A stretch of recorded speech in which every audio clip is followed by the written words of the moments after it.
this was the third iteration of Hollywood Squares. I had worked on the first when Paul Lynde was on it, and he'd become the center square, and he was doing Donnie and Marie. And I was writing for him on Donnie and Marie, and they were shooting Squares at night. And he would say to me, "Come with me to Squares, I haven't got shit." And we'd get in the car and we would write jokes. And so I knew the kind of the way it went. And then there was a second iteration with Joan Rivers and Jim J. Bullock and Waylon Flowers and Madam. And I wrote for them, but it was not formal. It was just, I gave them stuff off camera. I mean, I wasn't there even. And then when the third iteration came around, it was being produced by Pat Lee and John Moffat, who did the comic relief shows and who I'd known for many years. And they called me up and they said, it's going to be a comedy show.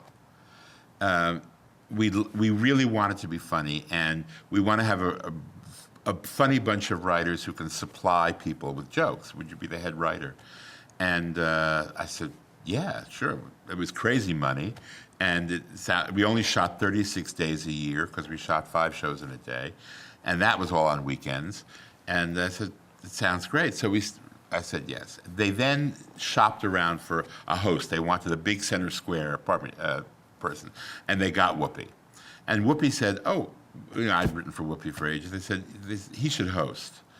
And they said, she's crazy. But they didn't want to piss her off that early in the relationship. So they tested me to host. And I went in there with all these guys, with big teeth and this is for the win, Susan. And it was afterwards they said, well, you're not exactly what we're looking for as a host, but we'd like to put you in a square. And I always thought they put me in the square next to Whoopi because they were afraid of her. And they thought maybe he'll tame her. Or maybe the two of them up there together will have a good time, whatever. And so there I was, and it happened. It just worked. We had a nice chemistry, and it was the group that they put together with Caroline Rhea and Brad Garrett and Gilbert Gottfried. It was a fun group, and I wasn't on all of them, but I was on most of them.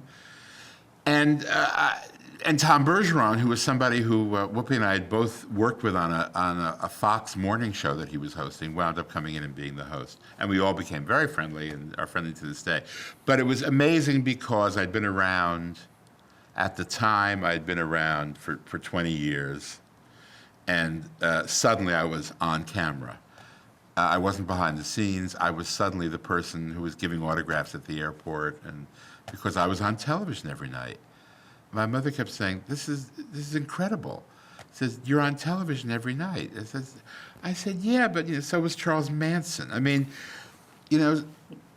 it's like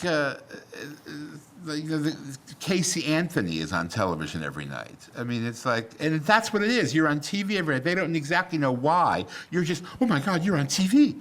And so it became quite an education. And I'd been around long enough not to be bowled over by it. Because when it first happens to you, I mean, I watched it happen to Barry Manilow when suddenly he was a teen idol out of nowhere.